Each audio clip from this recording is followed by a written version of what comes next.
church? Let me hear you. Come on, y'all. Come on, come on, come on, come on. You got to kind of work some of that turkey off, man. I am so thankful that you are here. Welcome back. I hope you had a great Thanksgiving. We did. And I can tell you that at the top of my thankful list, as we wrap up this Thanksgiving series, you are at the top of the list. And you go, well, Justin, come on, you're just patronizing me. No, I'm telling you, you have done an amazing job over this past month of making a huge difference in this community and around the world. So thank you, thank you, thank you. Go ahead and give yourselves a round of applause. Let yourself know. See, y'all don't believe it. I can hear by that clap. You're like, I don't know if we really made that big of a difference. You have. You have sponsored tons of kids. I pulled some of the pictures up just so you can see them. Days and moments like these are really what we push for, what we hope for, what we dream of happening, because people around the world, they experience a new belief in that really God cares about them and people care about them. So when you sponsor these kids and you teach your kids to do the same thing, it's just an awesome moment. We're very thankful for that. And then we also packed 80,000 meals. Come on, give yourself a little love right there. Huge turnout. Couple of hours of doing all that, but I got one special picture. This is Brittany. Brittany, I told you I'd put you on the big screen, honey.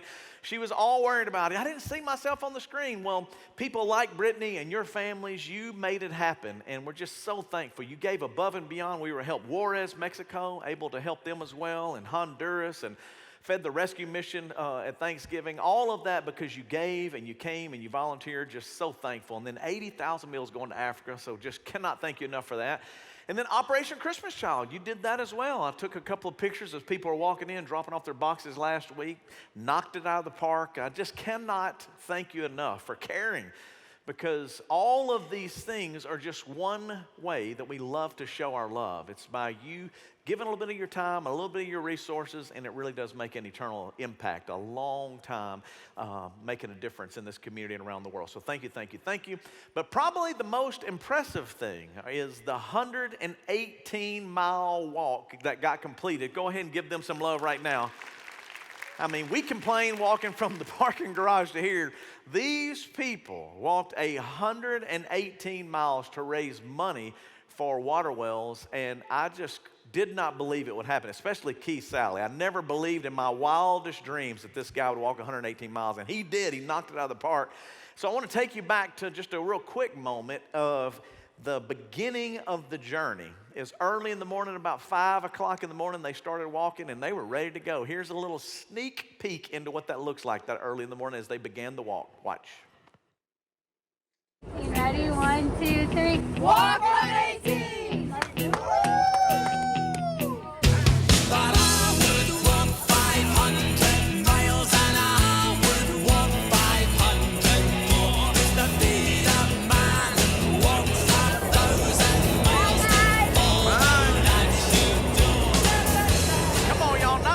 Miles, but 118, making it happen.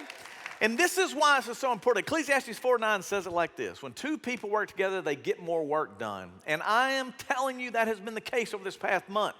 Is all of this team walking 118 miles, you coming together to feed people, Operation Christmas Child, so many different things.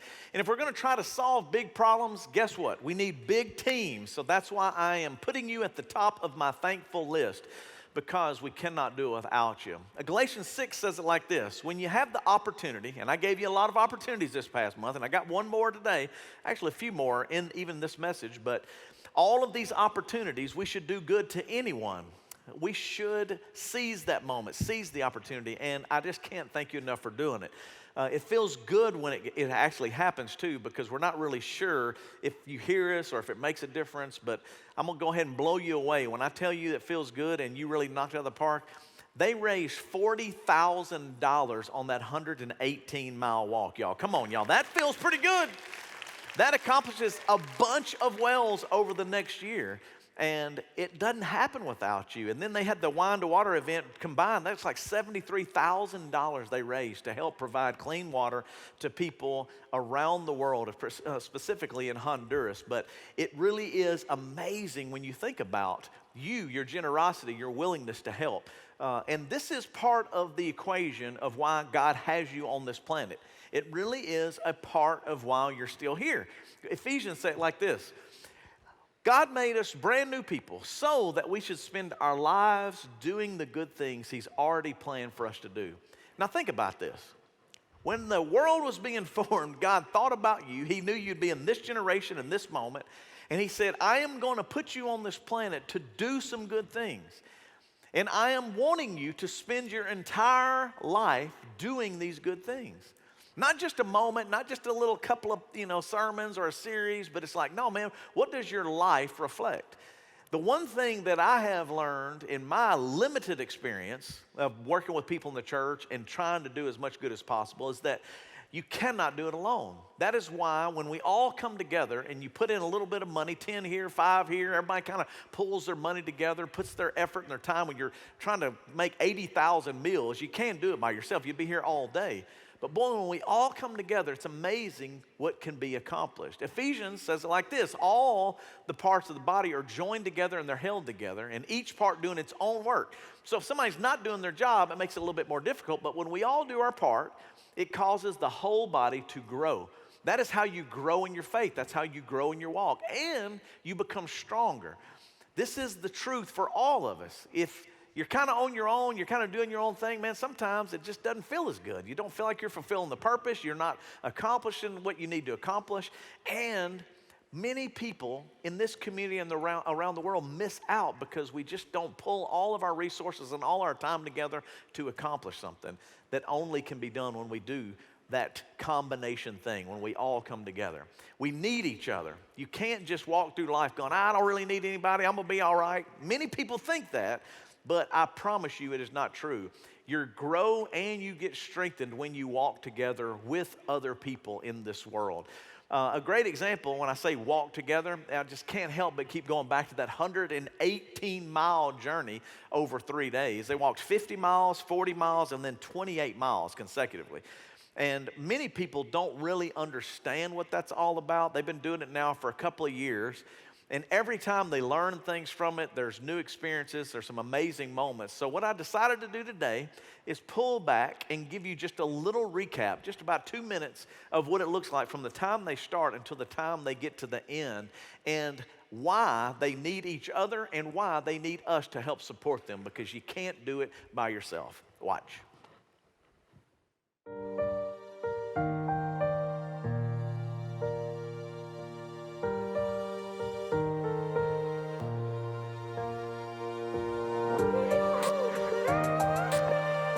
Ready? 1, 2, 3. Walk 118! Let's do it! Clap. .01, guys.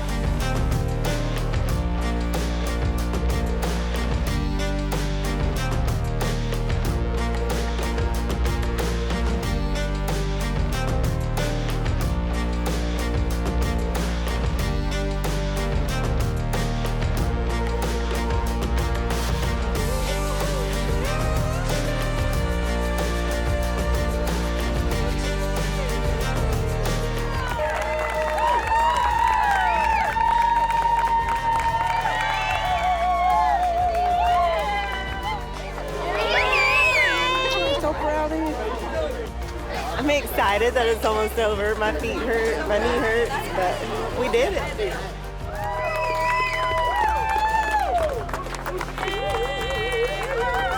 Hey guys, we just finished 118 miles. I just want to say thank you so much. I am truly honored. I know my friends, everyone here is completely blown away with the support, and I truly just want to thank the Lord because it's not about us. All glory to Him. I'm Julie on behalf of Honduras Wall Project. I love this church! I just want to thank you for all the lives that you are changing. Every mile turned into money, and that turns into water, and you are changing lives, and we are eradicating the water crisis one village at a time, and that's how we do things around here. You, us, together, we're doing it. Yes. All right, y'all, put your hands together one more time. Come on, y'all, give them a little love. Cannot do it without each other. Here's the team. Got to pull a little team picture up here just so you kind of understand that they had to lean on each other, had to depend on each other, because, man, you're walking that far. There's some high moments and there's some low moments, and everybody's trying to get through it because it is not easy. It's extremely difficult.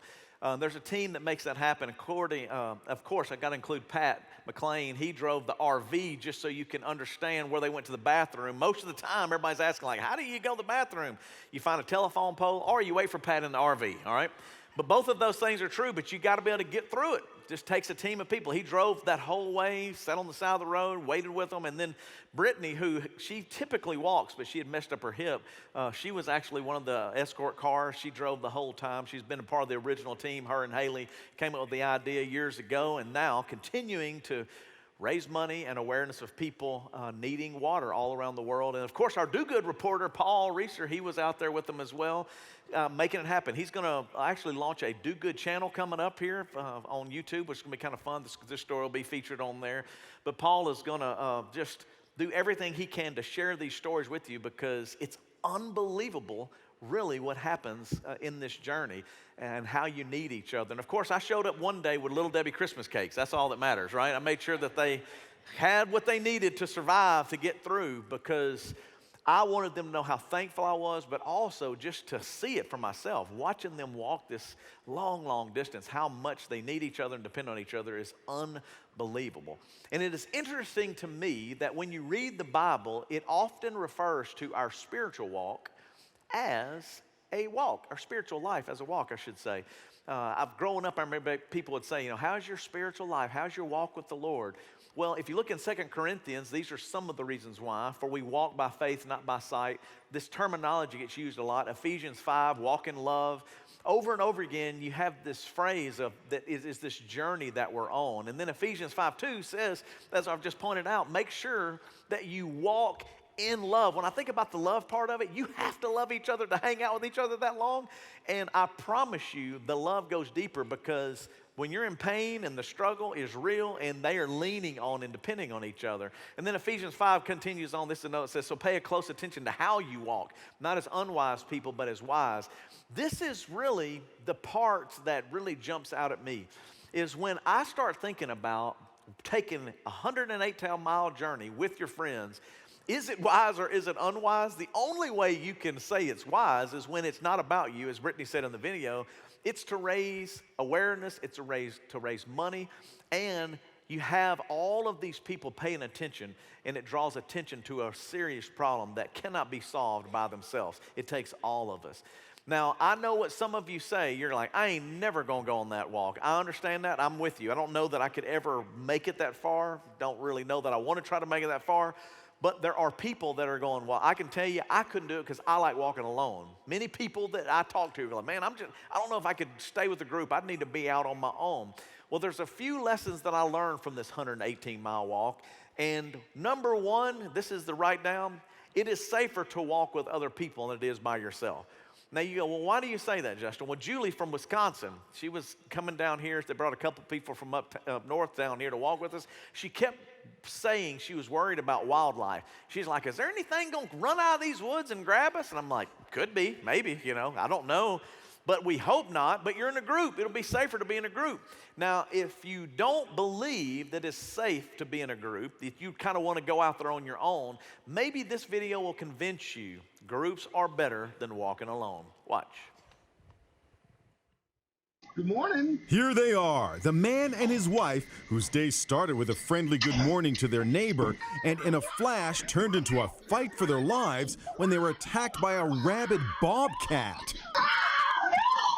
The nation watched in disbelief as the beast attacked Christy Wade right in her driveway. Oh, that's the bobcat! It bit down on my left hand, and then within a few seconds, it just crawled right up my back. Her husband, Happy, yep, that's his name, jumped into action. I just saw its head and its face its mouth was open and it was going at her neck. I was just able to shove my hand in there and it bit me on my arm. Police in Burgaw, North Carolina just released this 911 call made by a neighbor. My neighbor was attacked by a bobcat just now. Happy had his hands full, literally. He's holding the bobcat over his head, and then comes that throw. Get up, get up, get up! I decided to sling it as far as I could. Then he whipped out his pistol and shot the bobcat in the shoulder. When police showed up, they put the animal down once and for all. It's the scariest thing I've ever experienced in my entire life.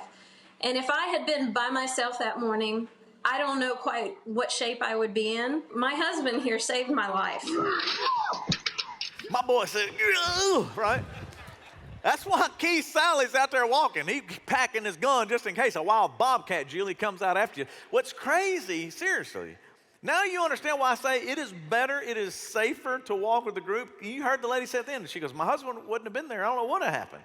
Well, that's another reason they do take a group of people and have escort cars and RVs, is because it's just better to have more people with you. The second reason is it's also more supportive to walk with others.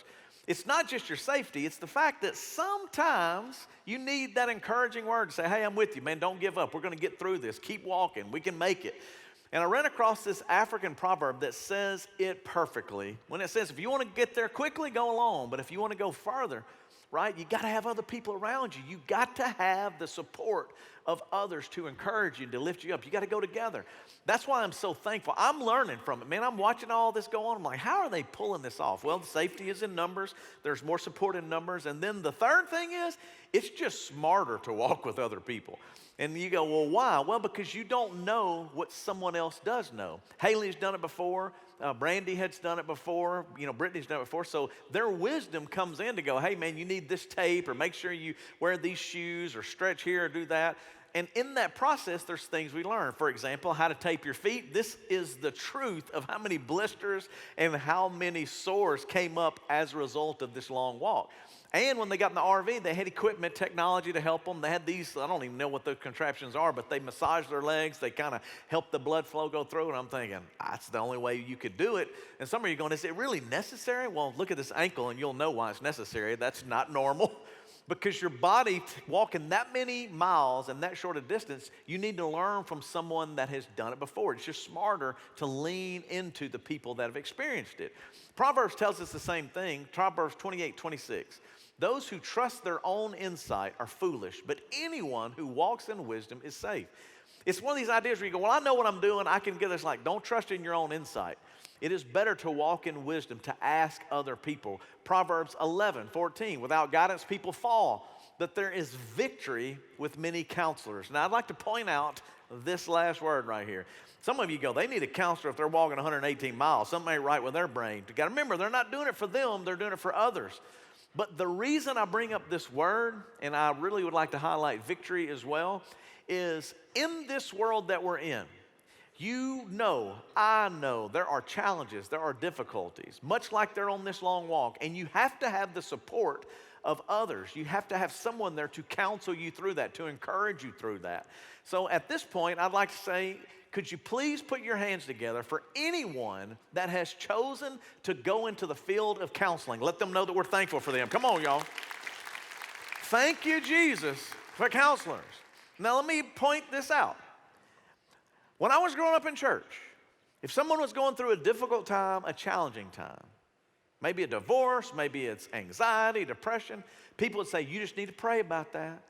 You need to go see the preacher. And I'm thankful for both of those things. And do not walk out of here and misrepresent what I'm saying. It is essential to pray. It is essential to get to church and even talk to a spiritual advisor. But listen to me and grab a hold of this. Listen to me. To get through what happens to you outside of these doors, it takes more than a prayer and a preacher. And that's a fact. Now, that might offend you. You may go, I don't know if that's really true or not. No, prayer is essential. A preacher, having someone to give you spiritual truth is essential. But what I would like to add to that, and we didn't hear this growing up in church, counselors are also essential.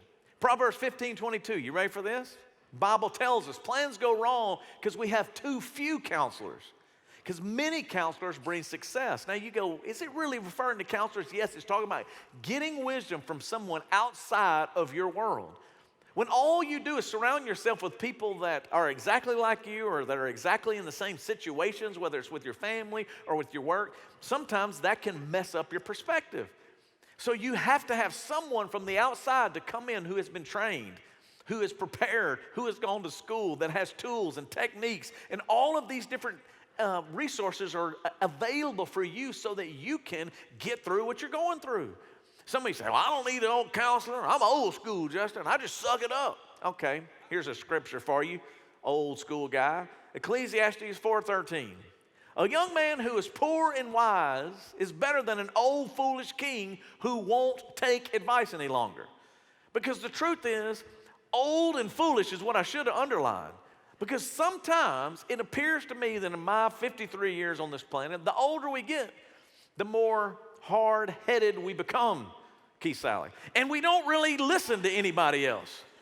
And we're like, I don't need to listen to anybody. I think I got it figured out. Well, the truth is, if you're going through a hard time and you're going through a difficult situation, it is best to take advice from someone other than yourself. So here's a news flash for you. Ready? Get some counseling. If you're in this room today and you're struggling, you're going through adversity, you're going through, maybe even anxiety, you may be experiencing depression, especially through the holidays, you're going, man, I just don't know, something don't seem right. Maybe your marriage is struggling, maybe your career, you just don't know. Talk to someone else. Get advice. Yes, you can call me. I'll be glad to sit down and talk with you, but I'm gonna be honest with you. I'm not near as trained in the area of counseling as professional counselors are. I don't claim to be a counselor. I don't really know how to counsel the way professionals counsel. So we refer very often to people smarter and better than us. Now, you may be saying, well, why should I get counseling? I still don't understand. I just don't get it. And here's why. It's because you deserve to be healthy. Now, let me explain this. Say it one more time. You deserve to be healthy. I'm fine. I'm not sick. You know how you know you're sick? Go ask your family. I'm good. I don't need anything. It ain't me. Go ask all the people that are closest to you, and you ask them, if you really, really, really, really want to know, say, hey, man, do you think I could benefit from some counseling? Do you think I need to talk to someone? And they're going to look at you and go, mm-hmm. Now, some of you are still like, no, I don't need to talk to nobody. I'm good. Well, I found a clip for you. It's one of my favorite clips of all time because this may remind you of yourself. I'm going to pull it all the way back and bring it in because I've showed it before, but this is the perfect example of someone going, I'm fine. I don't need anybody. Why am I here? Medea, teach us. What is wrong with you? Why are you so angry? First of all, ain't nothing wrong with me. Secondly, I'm not angry, okay? I'm not angry. You seem angry right now. No, I'm not angry. This is how I am. I don't have no hostility at all. Do you have to be in control all the time of everything? I don't have to be in control all the time. I ain't got no problem with that. Well, then why do you get so angry? I don't get angry. I keep trying to tell you and that Jared that I do not get angry. If somebody do something to me, I do something to them. That's just common sense. Why do you feel the need that you got to get somebody all the time? It's like, get them, get them, get them. You don't think that's angry? If they got me, I got to get them. Yeah, that's what it is. But what you call getting got is a whole lot different than what other people call getting got. It doesn't take much to get you, does it? Well, when you getting got and somebody done got you and you go get them, when you get them, everybody's going to get got. Yeah, but if you're getting somebody that you say got you when they didn't get you to begin with, then you're getting the gotters when they didn't do anything to you to get you. Yeah, but if the gotters get me, I'm going to get my Glock. Yeah, well, but you don't get the Glock when you hadn't been got. So what I'm trying to explain to you is I don't care who done got me, I'm going to get them first. You get me, I'm going to get you. Why is it so important? Okay. I'm tired of you asking me all these questions because I didn't sign up for this. This is the judge that told me to come here, okay? Everybody wants to get even. Everybody wants to get even. Let's just try another approach, Let's okay? try another approach. All right. Do you sleep well at night? Do you sleep well at night? Let's try not to answer a question with a question. Could we do that? Could we at least do that? Yes, if we at least stop asking me all these questions, I won't have to answer a question with a question now, will I? Can you stop? Can you just stop? Can you just stop? Can you just stop? Okay, look. Are you getting angry, doctor? If that's you, might want to talk to somebody. You're like, I ain't going to see Dr. Phil. That's the problem.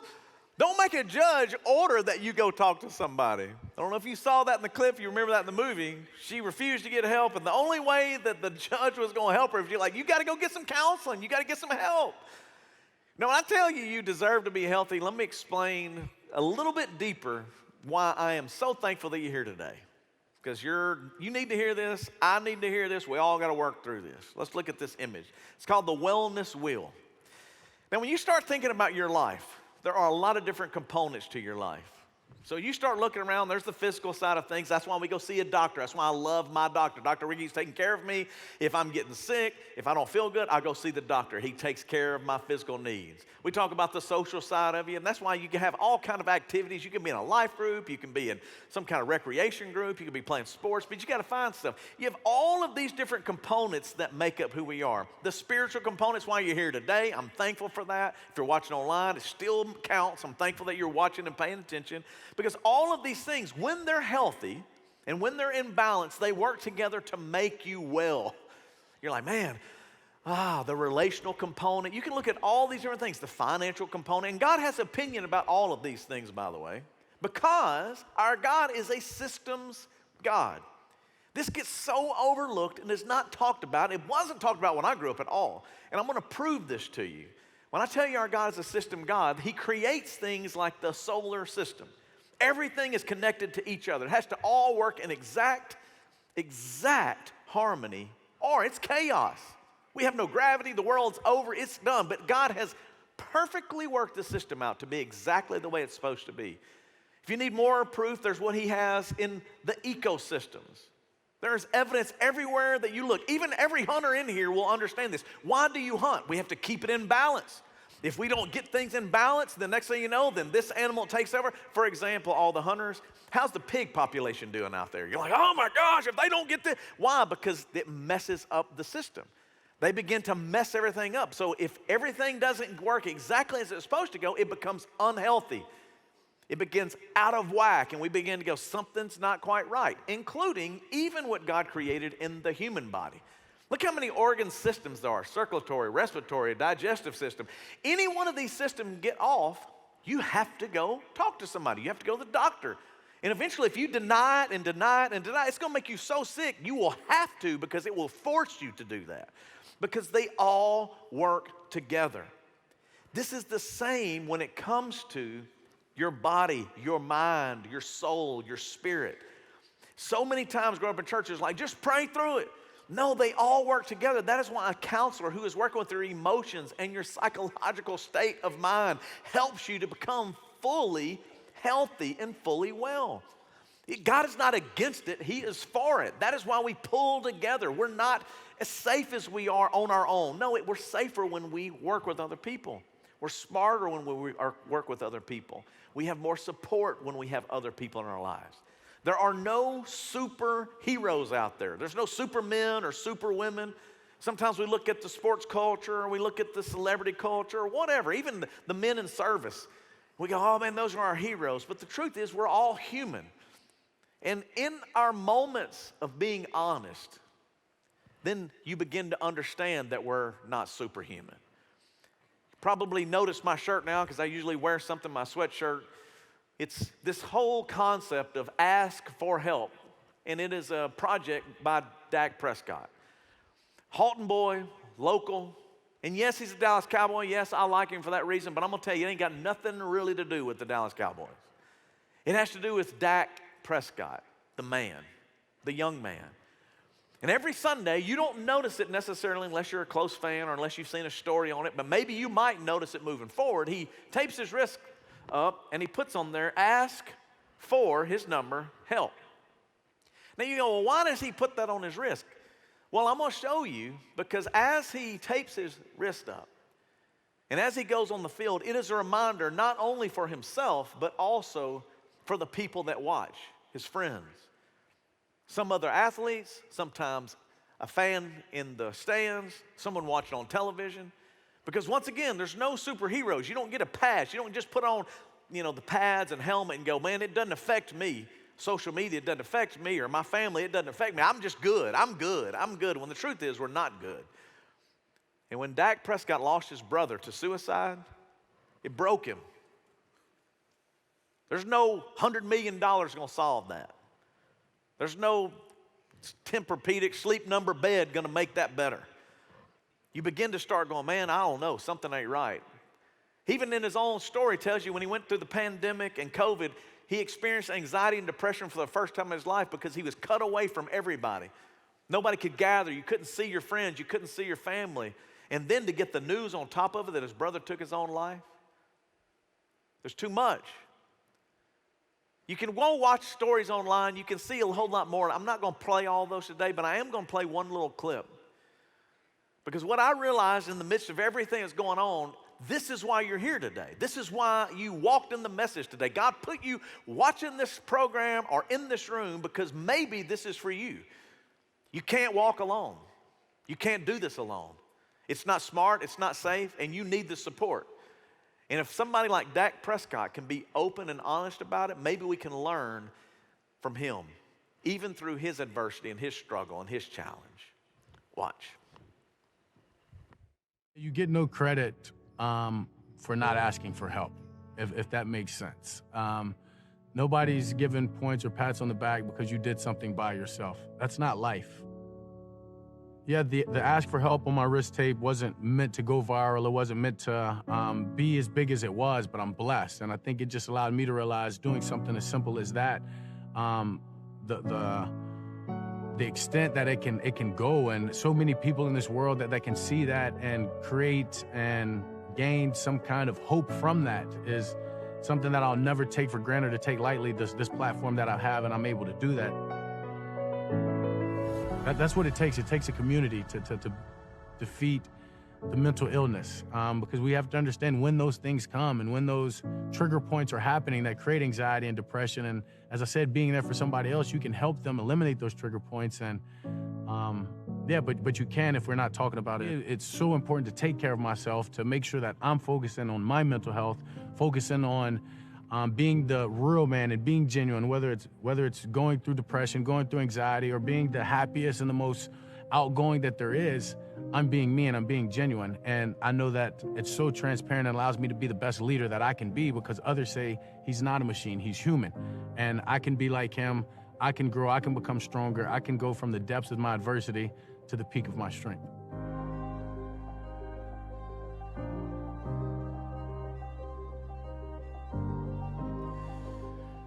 The reason I bring him up is because I think many of you in here, many of you watching online can relate. This past year's been difficult for some of you.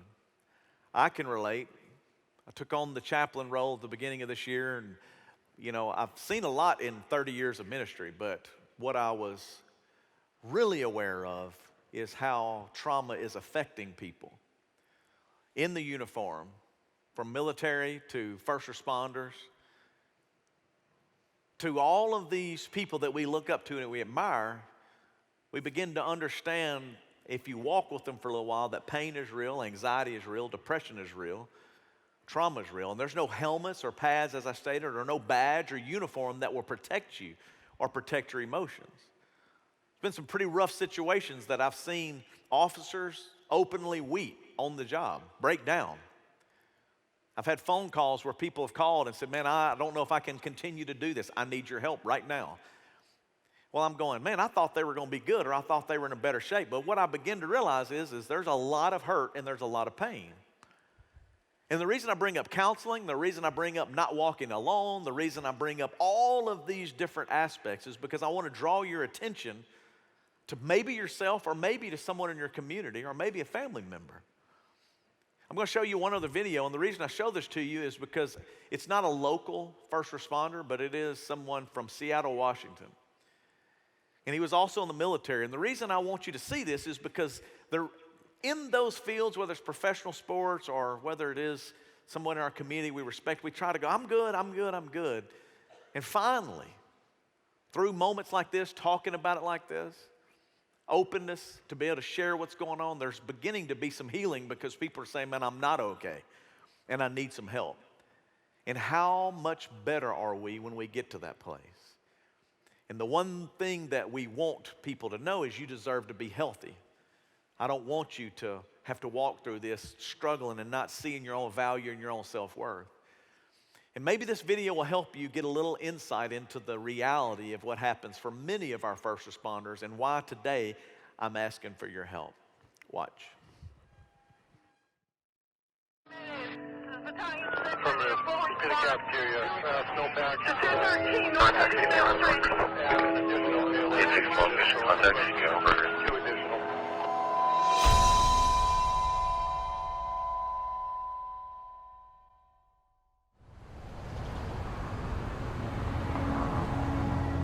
It's that kind of job where we don't want to talk about when we're having a tough time. We keep it in. Then we come into our job and we take on more of society's ills and we try and fix it. We've asked these young men and women to do sometimes incredible, amazing, unbelievable things that Hollywood makes movies about. Those big things take a toll. We owe it to them. We owe it to them to do everything we can to help them through these crises.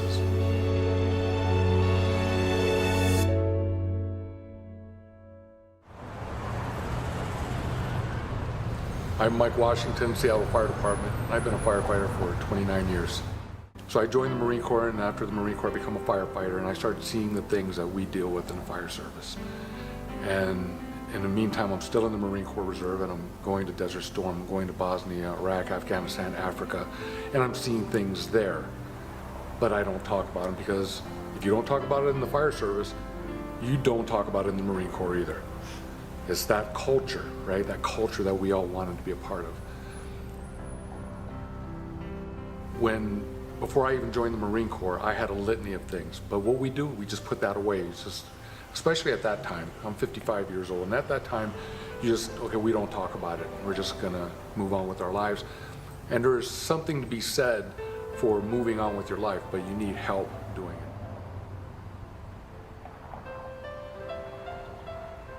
And then for me, the road to the idea of suicide, this serious road where I am on a bridge, was on June 14th, 2008. I was notified that my son was killed in action in Afghanistan. And I was at Fire Station 16 at the time. And the white Suburban pulled up, and that Marine officer came up and notified me that your son has been killed in action.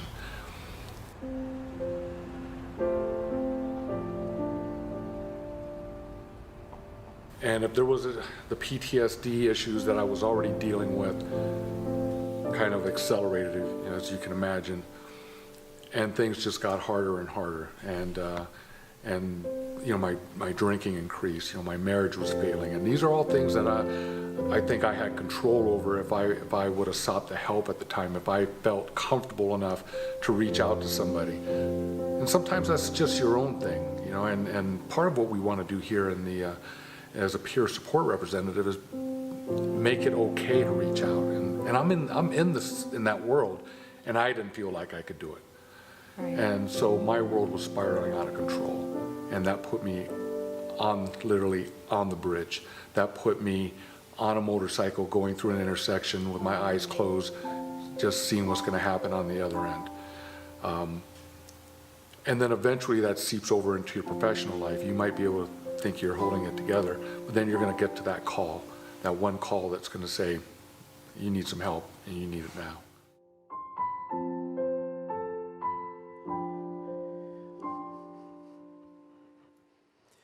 The reason I bring it up is because I'd probably say over a month span, I have about 3 or 4 calls that I take from different people from different departments asking for help. They got a connection to me somehow through the chaplain or through a friendship, and they'll call and say, hey man, I'm not doing good today. Some of them 30-year veterans like this guy, some of them brand new. Some of the calls we go and we experience it together, so then I see it, and so we try to refer them to counseling and try to get them some help. And the reason I bring all of this up, there's no protection behind a badge, a uniform, a helmet, and pads. There's no protection for any of us. We're all at risk. And so what I'm asking is, if you don't want counseling, and maybe you're at a place where you're finally willing to do that, call us so that we can refer you, so we can help you. But here's my real question is, will you help us pay for someone else's counseling? It costs us about $100 a visit. Some of you go, man, that sounds high. But really, is it, when it could save someone's life? When it can save someone's marriage, when it can save someone's family? When you go, hey, we're willing to do that, we're willing to absorb that cost, we're willing to take it on, and whether you pay or not, guess what? We're going to continue to do it. But what we hope is if we've ever paid for your counseling, if we've ever helped you in any way, and you go, man, I'm thankful for the Simple Church, and here's an opportunity for me to give, and this goes right into our community, right into our families, It's not a world crisis that we're trying to solve. It's right here in our own community. Because we pay for whoever calls. It doesn't matter, not just first responders. If you're going through marriage trouble, I want to meet with you. But like I said, I'm not professional, but I'm going to refer you to some of the best counselors we know. We have a long list, and it's kind of like anything else. If you don't find one you like, try another one, because you are worth it. You deserve to be healthy. As I was talking about all this past week, as I'm walking with the 118-mile group, understanding the difficulty and the struggles we're walking through, all that, Haley, Bo's wife, has been one of the people who started that walk. And Bo tells me, I'm going, hey, man, this is kind of what I'm doing this week. He goes, man, put me on camera for just a couple of seconds. And I said, well, why? He goes, I have something I want to say about counseling and what it did for me. So it's not just first responder. It may be your friends. It may be you that sound a little something like this. Watch. Yeah, 5 or 6 years ago, me and my wife were not in a good place, and I did not want to go to counseling. And the church stepped in and offered us some free counseling, just a few sessions, and it completely saved my marriage. That's when Haley and I learned the tools to communicate with one another. Because we could communicate with each other, we learned how to grow together. And if you're thinking about counseling, man, I'm just going to tell you, man, you don't have anything to lose. I didn't want to go, and I am so glad that I made the decision to check it out. It saved my marriage. Come on, y'all, give it up for him being willing to step out there. You heard what he said, though. The church stepped in and offered free counseling, because we know that money sometimes is the obstacle. So if you're at a place where you can pay, or you're willing to do $5 or $10, all of that money is going to go right back into helping people in this community, in this church, to get the counseling they need. Because we know the holidays are tough. Man, you just left your family, and sometimes your family didn't even get together. You don't want to talk to them, and they're not ready, and I can't do this. And it's like, how long are we going to keep doing it? Because the holidays are just a snippet of your life, because the truth is life is even tougher than just one time of the year or one holiday. And it doesn't fix itself. So as you continue to work on your health, it helps you with the unhealth of others. It helps you to understand how to be healthy in the relationships you have. And whether we like it or not, all of that we experience, all that trauma that we've had, it does affect us, and it can still affect the relationships we're in. So why wouldn't we ask for help? Why wouldn't we get some counseling? This is why I'm thankful that you come to church. This is part of it. If you don't come to church, you don't hear the message. You may not even be encouraged. You may not even have another conversation about it. But now maybe you might have a conversation. I tell you to get into a group. Hey, man, get into a life group. Why? Because, hey, they're not perfect. You're not going to find a life group that's perfect anywhere. You're not going to find a church that's perfect anywhere. But you got to get in there, because there's certain things that challenge you. You get more support. You get things that you learn from. You go, okay, yeah, sure, there's going to be some downside. Man, they didn't do this. I didn't get that right. But the other side, aren't there some upsides? Isn't it worth it to go, man, I need those relationships, those friendships? Now, the Bible says it is. Ecclesiastes says an enemy might be able to defeat one person, but two people can stand back to back and defend each other. Remember that old bobcat? Son, you need that back-to-back person. But then he says, hey, if people that have 3 people in their lives, relationships where you have another, man, it's almost impossible to break. So why is it important? Add more people. You're stronger together. If you really want to know how to overcome this defeated mindset, this defeat that we experience in this world we live in, you have to get into community. It is truly God's answer to defeat. If the enemy's kicking your tail, he's kicking something going on in your life, man, you go, you know what? I got to find some other people to put in my life to help lift me up. Ecclesiastes says it best. If one person falls, the other person can reach and help them up. Man, if you fall down, but what happens when there's no one there? What happens, man, if there's no one there to help you? This is why the church, life groups, getting in counseling, all of these things help you as you're in this journey. It's real easy to get defeated during the holidays. If we're honest, many of you are struggling even now. I'm so thankful you're watching. I'm thankful you're in the room. But let's be honest. Now it's time for you to take the next step. God's answer is available right now. And you go, well, how, Justin? Get into a life group. Start serving somewhere. Continue to come to church. Don't just watch online. If you can, at all possible, get out and come down. Why? Because you encourage us, and maybe we can encourage you. That's why I'm thankful that when you come into the room, because there's hugs here, there's encouragement here. There's like, man, I'm glad you're here. Thanks for coming. And there's free donuts occasionally. Doesn't help your waistline, but it might help your mind, all right? We're a long way from a perfect church. But remember this, if you find one, don't join it, because I promise you, you're going to mess it up, all right? So just don't join that one. But what I'd like to show you is this. I am thankful for a church that does our very best to help people. That's why I love you. That's why I love when I ask you to do Operation Christmas Child or water wells or feed people, you step up. And there's so many people behind the scenes that you don't see, and we pulled one of these stories just to remind you of the importance of being in a group, of having support. It's a widow right here in our church. And when you hear this story, I hope you'd understand the value of why being in a life group, being a part of a group, finding a way to solve a problem, being able to give something, why it can really change someone's life and put a smile on your face at the same time. Watch.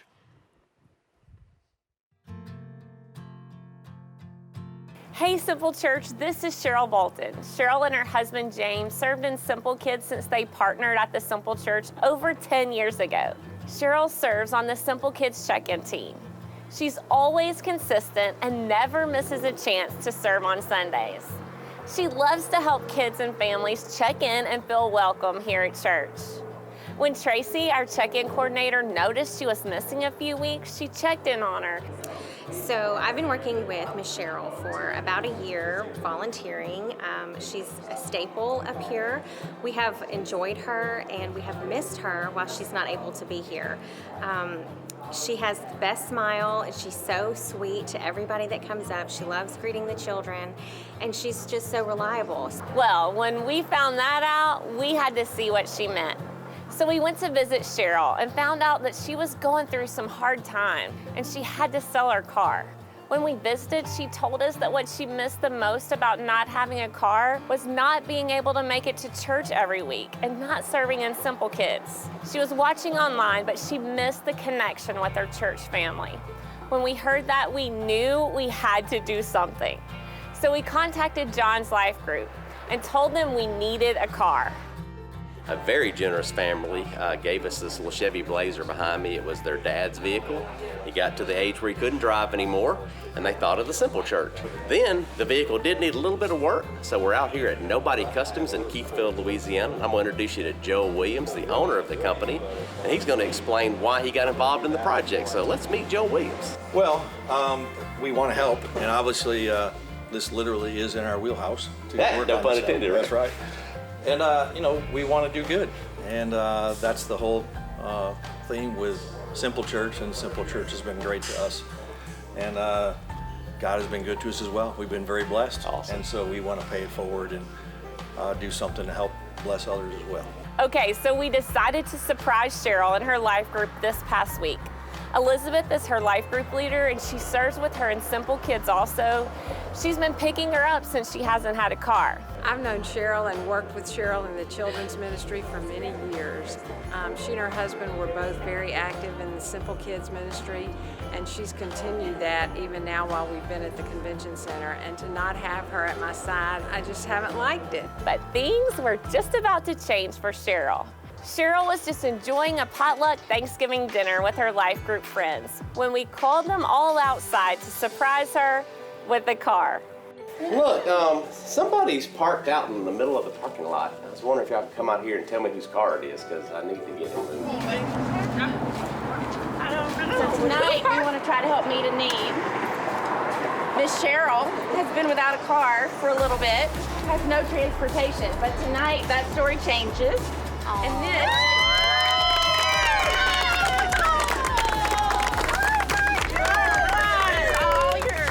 Now she can get to church, serve in Simple Kids, and not miss another life group. I'm so excited. This is a blessing. Good. This is what it's all about, y'all. Solving problems, loving God, loving people, meeting needs, That's right. and solving problems. Thank you, Simple Church, for all you do. Church family, we need each other. We can't make it through all of the hard times we face in life without each other. Don't do it by yourself. I'm so thankful for the Simple Church and how it's designed with life groups and service opportunities for you to get connected and be a part of a small group family. You know, we say it all the time, but what I love most about our church is that we actually do it. We are here for each other, and as you can see, we are better together. This need was met because many people work together to solve this problem.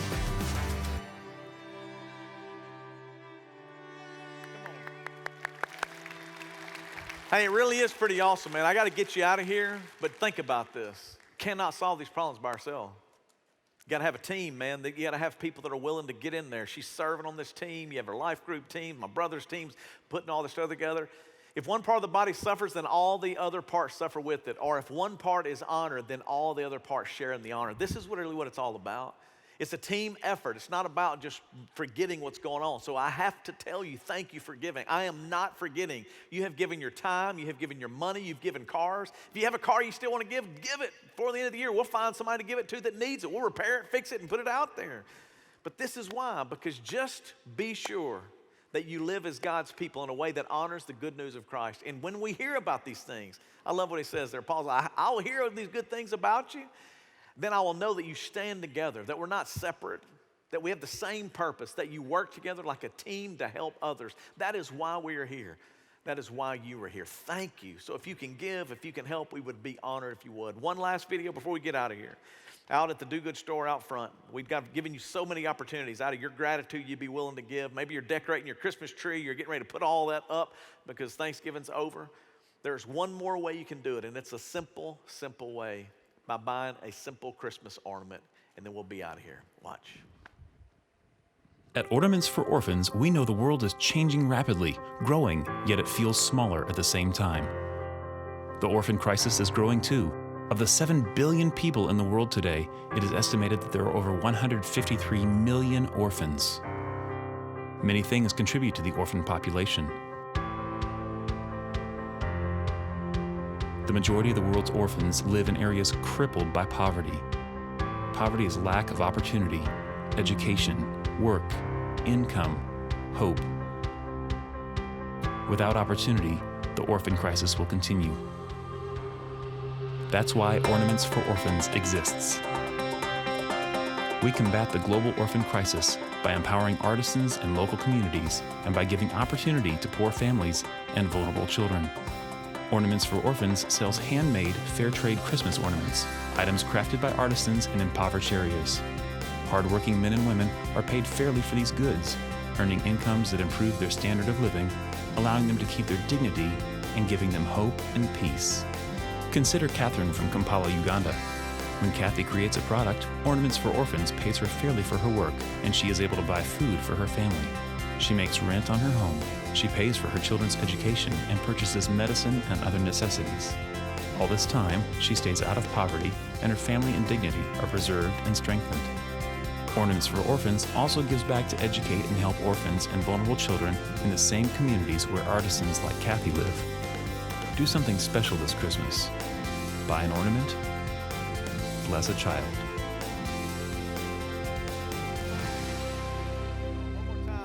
One more time. Put those hands together. Listen, from widows to orphans to counseling, we all can do something. I thank you for what you've done, and just seize this opportunity now. If you'd like to make a donation to help us do it, if you want to buy an ornament, pick it up on your way out. Father, I love you. I thank you that I get to be a part of what's going on, man. I thank you that you gave to us, that we're getting ready to go into that season where we think about and celebrate the fact that you came to this earth for us. You gave your life, and you called us to do the same while on this planet. To love each other the way that you loved us. That's sacrificial. So God, thank you for all of those that have helped us. Thank you for what you've done over this past month, and I can't wait to see what we do in the future, God. If there's someone here that's never given their life, I pray they would. Jesus, come into my life, change me. I need a fresh start today. I need a new beginning, and you promised to meet them right there, Jesus. And then as they follow you, as they are on this walk, let them know they do not walk alone, Father. In Jesus' name we pray, amen.